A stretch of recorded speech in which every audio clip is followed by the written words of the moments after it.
আসসালামু আলাইকুম ওয়া রাহমাতুল্লাহ। আমরা আল্লাহর দরবারে শুকরিয়া আদায় করি বলে আলহামদুলিল্লাহ।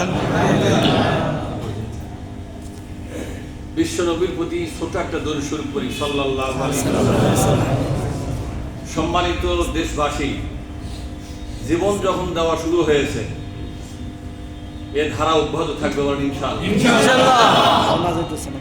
অনেক জীবনের বিনিময়ে আমরা পাকিস্তানকে মুক্ত করেছি, ঠিক।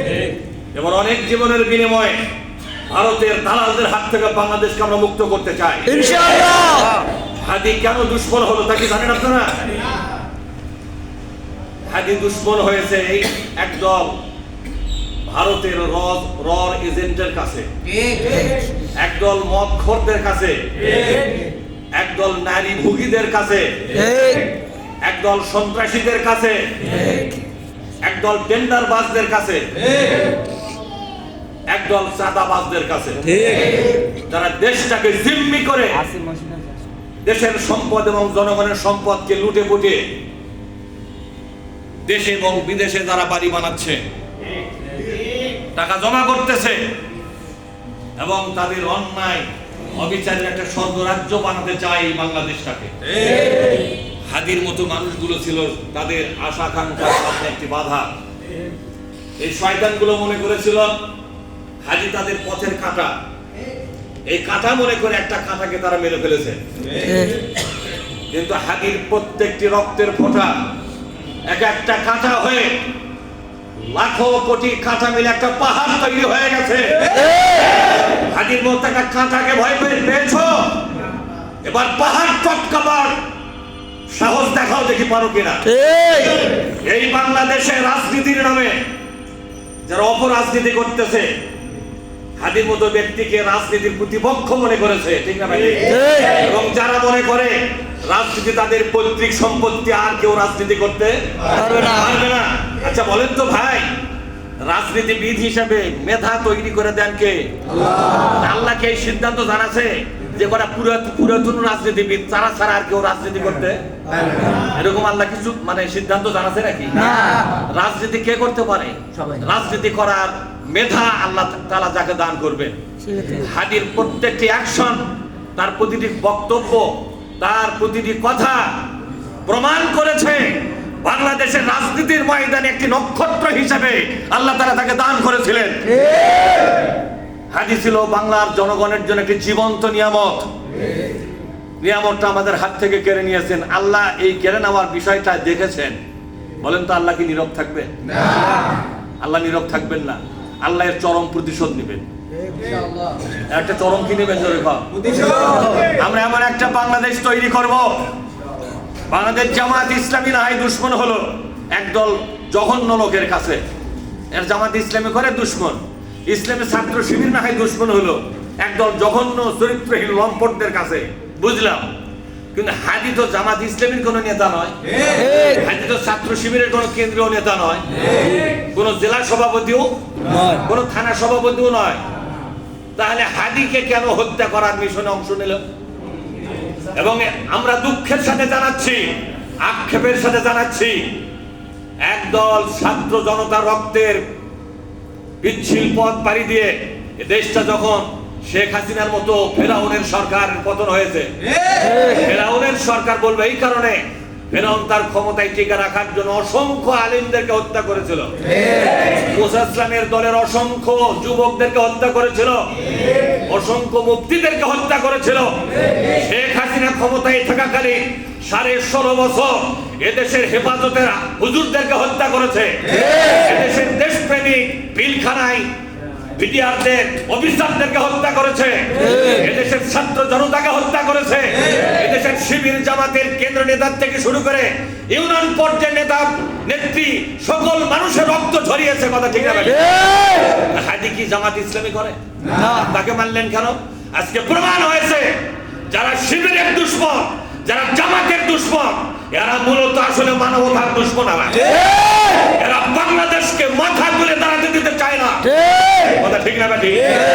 এই বাংলাদেশ 71 সালে যেমন স্বাধীন হয়েছে পাকিস্তানের জালেমদের হাত থেকে, ভারতের আশা আকাঙ্ক্ষাকে মাটির সাথে মিশে দিয়ে বাংলাদেশ তার মাথা উঁচু করতে চায় ইসলামী রেনেসাঁর মাধ্যমে।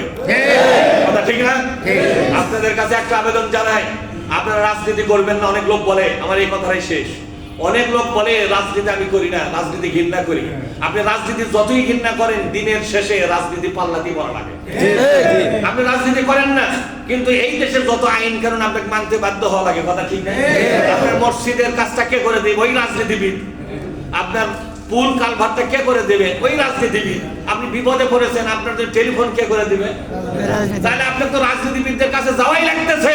কিন্তু এই রাজনীতিবিদ যদি চরিত্রহীন হয়, লম্পট হয়, ওয়াইজা তাওয়াল্লা, বলেন ওয়াইজা তাওয়াল্লা সাফিল আরদি ইফসিদু ফিহা ওয়া ইহলিকুল হারসা ওয়ান নাসাল। আল্লাহ পাক বলছেন, ইসলাম বিরোধী নেতারা ক্ষমতায় থাকলে তিনটা সমস্যা হবে। কয়টা সমস্যা? এক নম্বর সমস্যা হলো তারা ফাসাদ করবে, অর্থাৎ মানবিক বিপদের সৃষ্টি করবে, দুর্নীতি করবে, টেন্ডারবাজি করবে এবং মানুষের জীবন নিয়ে সিনেমিনি খেলবে। এরা হলো ফাসাদ। বলেন তো 54 বছর যারা ক্ষমতা গেছে তাদের দ্বারা দুর্নীতি হতে না হয় না? আল্লাহর কথাটা সত্য যে কোরআনের পক্ষের লোকগুলো ক্ষমতা না গেলে ফাসাদ কিন্তু হবে। তারপরে ফসল ধ্বংস হবে। ফসল ধ্বংস মানে হলো এই ফসলগুলো আপনি উৎপাদন করবেন, তার খরচ বেড়ে যাবে, কীটনাশক দেবেন, তার কাজ ভালো হবে না, টাকা চুরমার হয়ে যাবে, উৎপাদন করে ঠিক মতো টাকা আপনি আর পাবেন না, ফসলের উপরে মাথায় বাড়ি ভালাবে, বিদেশে ফসল বিক্রি করবে, তার রাস্তা খুলবে না, ইপিজেড খুলবে না, নানান ধরনের কৃষকদের উপর দুর্নীতি এবং অসহায়ত্ব চাপাইয়া দিবে তারা। এই 54 বছরে সেটা হয় নাই।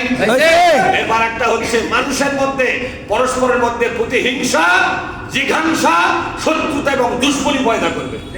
এই 54 বছর প্রত্যেকটা রাজনীতিবিদ এদেশের মানুষকে ভাইয়ের মতো ভাই হিসেবে খাড়া করতে পারে নাই। সুতরাং বাংলাদেশ একটি খাদের কিনারায় দাঁড়িয়ে আছে।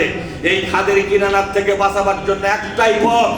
সব তন্ত্র দেখেছেন, জাতীয়তাবাদ দেখেছেন, ধর্মনিরপেক্ষতাবাদ দেখেছেন, পুঁজিবাদ দেখেছেন, সমাজতন্ত্র দেখেছেন, সব দলের আদর্শ এখানে বারবার বাস্তবায়িত হয়েছে। কথা ঠিক না? কোন একটা আদর্শ বাংলাদেশের জনগণকে সত্যিকার স্বাধীনতা দেয় নাই, শান্তি দেয় নাই, সম্মান ও মর্যাদার সাথে মাথা তুলে দাঁড়াতে সহায়তা করে নাই। এখন একটা মতবাদ, একটা আদর্শ এখানে বাস্তবায়ন হওয়া বাকি, তার নাম কি? ইসলাম। ইসলাম কি 54 বছরে কায়েম হয়েছে? মুসলমান হিসেবে একটা বার আপনাদেরকে ইসলামের পক্ষে আসা উচিত কিনা তাই বলেন। সুতরাং হাজির আমরা প্রতিশোধ নিতে চাই, আর একটা লাশ ফেলার মাধ্যমে নয়। আমার কথা বুঝতে পারছেন? হাজির প্রতিশোধ নিতে চাই, একটা লাশ ফেলার মাধ্যমে নয়। একটা ছোট্ট কথা বলি, হযরত আমির হামজা আল্লাহ নবী আবু জেহেলের হাতে যখন মার খেলো, রক্ত বের হলো কপাল থেকে। আমির হামজা শিকারে ছিলেন, বের আসার পরে বললো, কে যেন বলে যে আপনার ভাইস্তাকে তো আহত করে দিয়েছে, রক্তাক্ত মারাই গেছে কিনা। তিনি বাড়িতে না গিয়ে সরাসরি রাসূলুল্লাহর কাছে গেলেন, যা বললেন, তোমাকে কে মেরেছে? বলছে আবু জেহেল। বলছে তুমি থাকো, আমি প্রতিশোধ নিয়ে আসবো। তিনি বললেন, রক্তের বিনিময়ে রক্ত, এটা মুহাম্মাদের সুন্নত নয়, আমি সন্তুষ্ট হতে পারবো না। আমির হামজার চোখ থেকে পানি পড়তেছিল বিশ্বনবীর কবরে রক্ত দেখে। আমির হামজা বললেন, হে রসুল, আমি তো তোমাকে রসুল বলবো না, যেহেতু আমি এখনো মুসলমান হই নাই। হে মুহাম্মদ, আমার ভাতিজা, তুমি কি হলে আজকের আঘাত মানে তুমি সহ্য করবে, আঘাতটাকে তুমি মেনে নিতে পারবে, তোমার সান্ত্বনা আসবে, কি হলে বলো তো? আমি প্রতিশোধ নিতে চাই, প্রতিশোধের মধ্যে তো শান্তি। তিনি বললেন, না, রক্তের বিনিময়ে আজকে যদি আপনি একটা বার আল্লাহর পথের একজন সৈনিক হতে পারতেন, আপনি যদি আমার হাতের সাথে হাত মিলিয়ে, কাঁধের সাথে কাঁধ মিলিয়ে এই বিশ্বে আল্লাহর নাযিল করা কোরআনের একটি সরকার কায়েম করার এই আন্দোলনে যদি আপনি অংশগ্রহণ করতে পারতেন, আমার চাচা, এর চাইতে বেশি সন্তুষ্ট আমি হব না। রক্তের বিনিময়ে রক্ত নেওয়া মুহাম্মাদের সুন্নাত নয়। আমির হামজা বললেন, আমি আর চিন্তা করতে চাই না। তোমার এই ধৈর্য, এই সহনশীলতা, মানব দরদি, এটা প্রমাণ করে এটা একজন নবী ছাড়া এত মহান চরিত্র কারো হতে। আজ আমি চাচা হিসেবে ঘোষণা করতেছি, আশহাদু আল্লা ইলাহা ইল্লাল্লাহু ওয়াহদাহু লা শারীকা লাহু ওয়া আশহাদু আন্না মুহাম্মাদান আবদুহু ওয়া রাসূলুহু।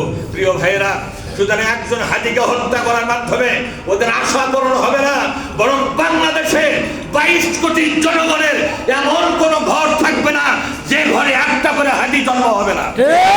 আমরা সকলেই বাংলাদেশে হাজির মৃত্যু এবং তাকে হত্যা করার প্রতিশোধ নিতে বাংলাদেশে আল্লাহর কোরআনকে বিজয় করার মাধ্যমে।